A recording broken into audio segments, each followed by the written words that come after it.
એ મામા મામા મામા આગ લાગી ગઈ મામા આગ લાગી ગઈ. શાંતિ રાખ. આગ નહીં, મરચા લાગ્યા હશે. શું મામા મરચા? આપણા પ્રોગ્રામની અંદર આપણે જે કાંઈ પણ બોલીએ છીએ ને એમાં. આ મામા તમે સમજતા કેમ નથી? ખરેખર આગ લાગી છે મગફળીમાં. મારી મગફળીમાં? મામા તમારી મગફળીમાં નહીં, સરકારી મગફળીના ગોડાઉનમાં આગ લાગી છે. અચ્છા, સરકારી મગફળી એના ગોડાઉનમાં આગ લાગી. તો ફડી. શું ફયડી? કોઈની ઈચ્છા ફળી. મામા હું અહીંયા મગફળીની વાત કરું છું અને તમે ઈચ્છા ફયડીની વાત કરો છો. મામા સરકારી મગફળીના ગોડાઉનમાં છેલ્લા 10 કલાકની અંદર જ બે વાર આગ લાગી. ઓહો ભાડા, તો લાગે છે ખરેખર કોઈની ઈચ્છા ફળી લાગે છે. કેવી ઈચ્છા મામા? મગફળીમાં આગ લાગે ઈ. મગફળીમાં આગ લાગે એવી કોની ઈચ્છા હોય? જેના મોઢામાં મગ ભરીને રાખ્યા હોય ઈ. મોઢામાં મગ? મામા શું બોલો છો? ભાણા, આ મગફળીમાં પણ બે ચીજ છે, મગફળી. મામા આ મુખાણાની ભાષામાં માર ભેગી વાત ન કરો તમે. ભાણા, અગાઉ પણ સરકારી મગફળી ખરીદીની અંદર કૌભાંડો તો થયા જ છે. આ કોઈ નવી વાત નથી. અને કોથળાની અંદરથી તો ધૂળ ભરેલી નીકળી હતી. એટલે શું આપણી સરકાર ધૂળ ખરીદતી હતી? ના, ધૂળ ઉપર લીપણ કરતી હતી અને કૌભાંડને છાવરતી હતી. અને આ વખતે મગફળીને ખરીદી કરીને એનો સ્ટોક બળી ગયો. જરૂર કાંઈક લોચો લાગે છે. હો ભાણા. પણ શેનો લોચો લાગે છે? ભાણા, ઓલી કહેવત છે કે જ્યાં આગ હોય ને ત્યાં ધુમાડો હોય જ. પણ મામા આયા તો આગે હતી ને ધુમાડો હતો, તો લોચો ક્યાં તો? ઈ ફાયર બ્રિગેડ જાણે. એટલે મામા એમ કે જેણે આગ ઓલવી હોય ઈ જાણે? ના, જેને મોઢામાં મગ ભરી રાખ્યા હોય ને ઈ જાણે. પણ મામા મોઢામાં મગ કોણ ભરી રાખે? મગફળી ખરીદનારાઓ. વળી તમે ઉખાણાની ભાષામાં બોલવા લાગ્યા હો. જો સાંભળ, આ સરકાર મગફળીની ખરીદી શા માટે કરે? શા માટે કરે? કારણ કે ખેડૂતોને ટેકાના ભાવ મળે એટલા માટે. એના ભાવ? ટેકાના ભાવ?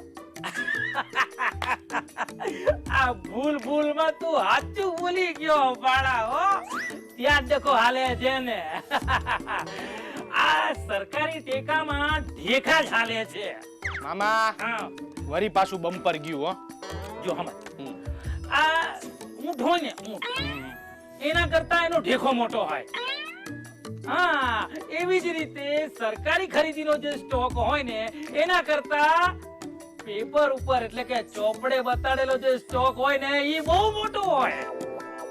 હા, ભાણા પેલી કહેવત છે ને કે સૂકા ભેગું લીલું બળે, એવી જ રીતે બીજી કહેવત છે કે મગફળી હારે ભૂસું બળે.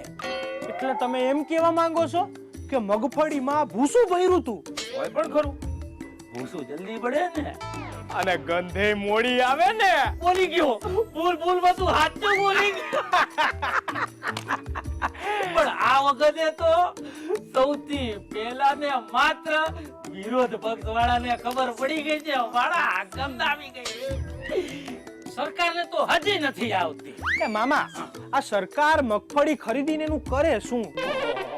તે તો બહુ ઊંચો સવાલ કર્યો છે. હો ભાણા, એ ભૂલમાં મારથી થઈ ગયો. હવે તમે જવાબ તો આપો. આપું છું. પણ તું મને એમ કે આ મગફળીમાંથી શું નીકળે? મગફળીમાંથી તેલ નીકળે. અને સરકાર શું કરે છે? મગફળીમાંથી એ તેલ કાઢે છે અને હારે પ્રજાનું તેલ કાઢે છે.